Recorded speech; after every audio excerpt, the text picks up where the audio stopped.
Beginilah pemandangan terkini di kantor sekretariat gabungan koalisi.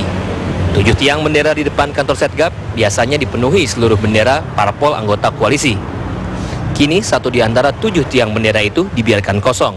Tak terlihat bendera PKS dikibarkan. Isu di depaknya Partai Keadilan Sejahtera dari sekretariat gabungan rupanya semakin menguat setelah rapat sekretariat gabungannya digelar pada tadi malam tanpa melibatkan Partai Keadilan Sejahtera. Kini ada sebuah pemandangan baru di kantor Setgab yang berada di Jalan Diponegoro, di mana bendera Partai Keadilan Sejahtera sudah tidak terpasang lagi. Hanya ada 5 bendera yang terpasang tanpa PKS, yaitu hanya ada bendera Partai Demokrat, Partai Golkar, Partai P3, PKP, dan juga Partai Amanat Nasional. Itu artinya bendera Partai Keadilan Sejahtera sudah dicopot dari Setgab. Ini menguatkan bahwa keanggotaan Partai Keadilan Sejahtera rupanya akan berakhir di sekretariat gabungan. Namun banyak pengamat yang mengatakan bahwa PKS keluar atau bertahan di Setgab tergantung kepada sikap dari Presiden Susilo Bambang Yudhoyono sebagai Ketua Setgab, dan kita masih menantikan apa yang akan disampaikan oleh Presiden kita yang sekaligus sebagai Ketua Setgab, apakah memang akan mengeluarkan PKS dari Setgab atau tetap akan mempertahankannya. Dari Jakarta, Dharma Gunawan, Deden Eka, TV One mengabarkan. Kemana benderanya? Tuh, kondisi terkini di kantor Setgab loh, bendera PKS sudah tidak ada. Iyalah, ini sekretariat urusan Pak Sarif ini. Jadi memang sudah sah sepertinya. Dari Setgab koalisi itu mengatakan PKS sudah tidak lagi berada dalam koalisi. Iya, Pak Sarif ini ingin cari muka, masalahnya Pak Presiden. Iya dong, aspek kelihatan dia berhasil. Problemnya masalah yang paling pokok di sekretariat Setgab ini, kemampuan komunikasi sekretariat Setgab itu yang lemah. Kalau kemampuan komunikasi bagus, mestinya bisa selesai Bapak begini. Tidak ada upaya-upaya dari PKS untuk berseberangan terus dengan pemerintah? Kita pertemuan tuh nggak pertama kali lah, udah sekian kali, dan yang datang juga ganti-gantian, dan selalu temanya itu ya itulah internal lah ya, kalau terlalu jauh nggak nyaman juga. Tapi intinya adalah bahwa cenderung asal Bapak senang, bagaimana cara itu dia. Pasangan. Parah nih Setgab ternyata. Asal Bapak senang, ada lagi di zaman Orde Baru begitu. Ya, jadi, itu kan apa persepsinya Habib ya soal itu. Tapi yang jelas bahwa Setgab itu kan sebagai sebuah upaya dari partai koalisi untuk mencari sebuah rumusan titik temu dalam menyikapi berbagai persoalan, terutama yang menyangkut soal isu-isu yang strategis. Maka itu dibawa ke Setgab. Nah, tentu memang di Setgab itu kan juga bukan perkara yang gampang untuk mencari titik temu, karena masing-masing partai itu kan punya preferensi yang berbeda-beda. Boleh saya ngomong sedikit Pak Saan ya? Saya kan sering sekali hadir ya. Saya termasuk yang rajin hadir. Jadi saya tahu persis ini hadir pertemuan Setgab kalau ada masalah yang tidak sesuai untuk kenyamanan pemerintah gitu. Jadi padahal kita kan check and balance. Parlemen itu perlu ada kontrol gitu. Jadi kalau ada sesuatu baru duduk. Bukannya itu tugasnya Setgab koalisi untuk mendukung pemerintah, Pak Abu Bakar? Kita dukung pemerintah, tetapi tidak bisa dilepaskan. Kita ini presidensial loh, ya. Hak parlemen tetap juga harus dihargai untuk menyampaikan. Jadi kalau kita ditutup dengan sebuah ikatan, terus ingat, yang namanya kekuasaan itu cenderung korup, dan kekuasaan makin lama korupnya makin absolut.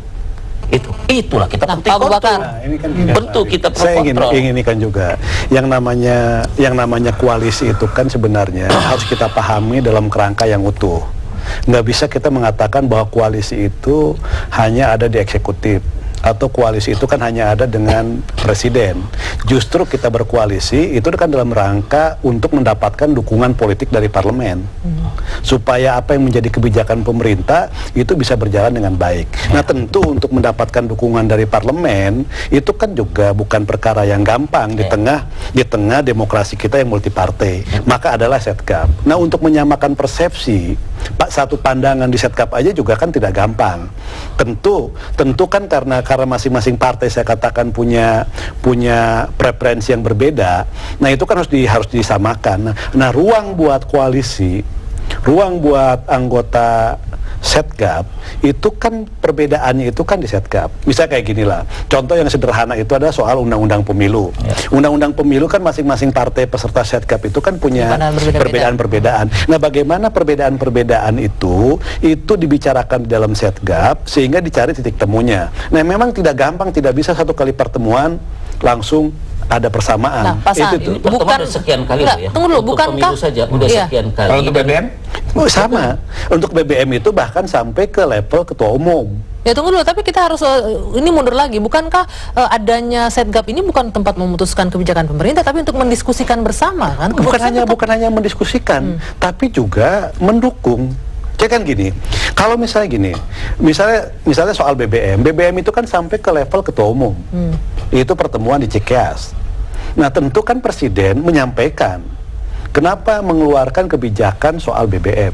Kenapa APBNP itu dipercepat pembahasannya. Kenapa ini menjadi penting? Tentu presiden itu kan menyampaikan kondisi objektif terkait dengan ini semua. Nah, ketika disampaikan kondisi objektif, tentu partai-partai diberikan masukan, diminta tanggapan. Ketua-ketua umum terkait itu semua. Nah, di situ ada ruang perbedaan.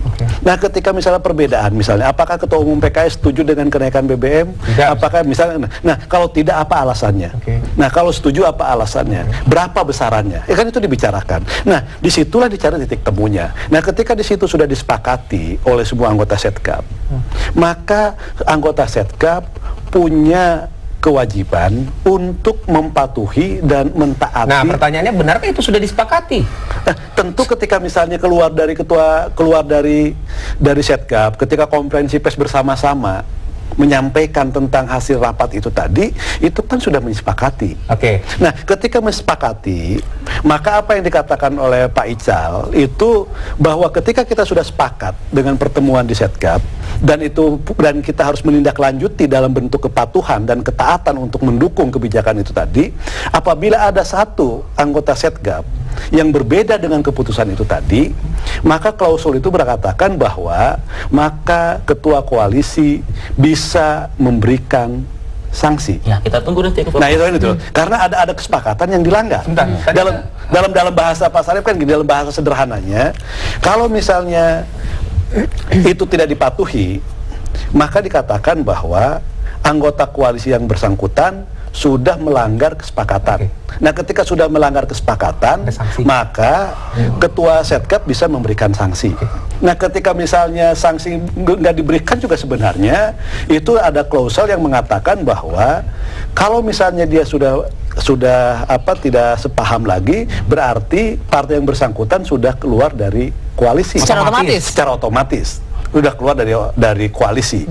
Nah, kalau sudah keluar dari koalisi, maka keberadaan partai tersebut sebenarnya dari koalisi sudah berakhir, harusnya seperti itu. Nah, tapi kembali lagi bahwa masukan semua dari partai koalisi itu tadi, itu disampaikan kepada ketua koalisi, dan ketua koalisi tentu dengar, mengkaji semua masukan dari partai peserta koalisi dan Pak Abu Bakar, ini dikatakan secara otomatis PKS sudah di luar, jadi Anda tidak perlu lagi menunggu keputusan resmi, sanksi resmi dari ketua Setgap. Nanti tanggapannya Pak Abu Bakar, kita harus jeda dulu sejenak. Kabar Petang kembali saat lagi.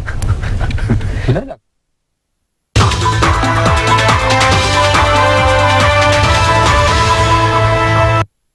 Ya, nah kembali di Kabar Petang. Tadi kalau disampaikan Kang Saan, ini secara otomatis PKS sebenarnya ketika melanggar kontrak koalisi sudah otomatis terdebak. Tapi, Pak Abu Bakar mengatakan masih harus menunggu dari SBY. Kita coba tanya ke Mas Ari. Mas Ari, menurut Anda, apakah mungkin nantinya untuk mempertegas posisi PKS ini, SBY akan mengambil sikap atau menyatakan secara tegas, oke, PKS dulu, karena itu yang ditunggu-tunggu oleh PKS? Ya, saya kira ini kembali ke SBY ya, sebagai pemimpin koalisi ya. Karena bagaimanapun tafsir mengenai pelanggaran kontrak itu kan kemudian eksekusinya itu ada di tangan SBY.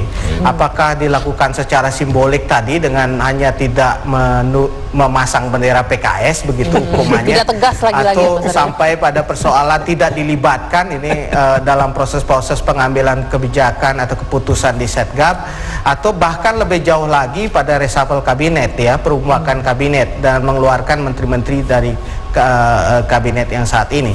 Nah, tentu saja ini akan sangat ditentukan oleh apa posisi yang diambil oleh Pak SBY ketika tadi ada tafsir yang disebutkan oleh Setgap sebagai pelanggaran koalisi, kontrak koalisi. Tapi sekali lagi saya ingin mengatakan bahwa ada persoalan serius sekarang ini dengan kelembagaan Setgap. terlihat sekali bahwa tafsir dari setiap anggota Setgab terhadap apa yang menjadi fungsi Setgab itu berbeda-beda.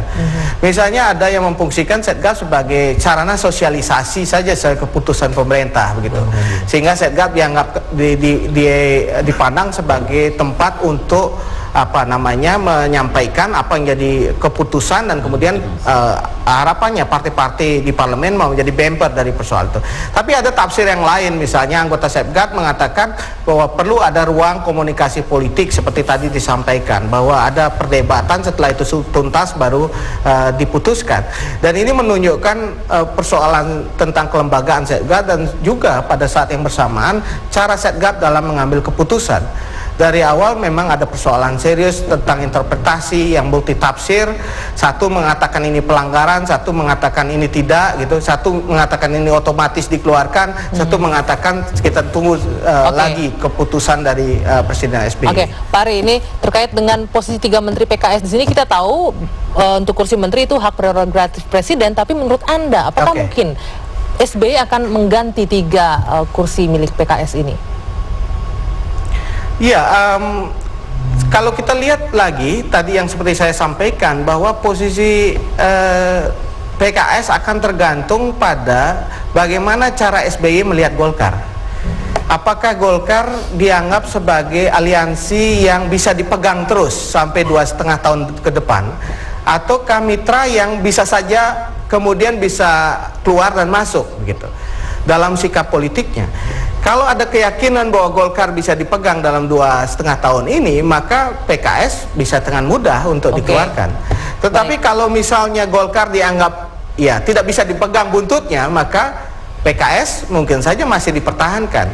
Itu saya kira salah satu cara politik perimbangan yang ingin dibangun dalam 2,5 tahun ke depan.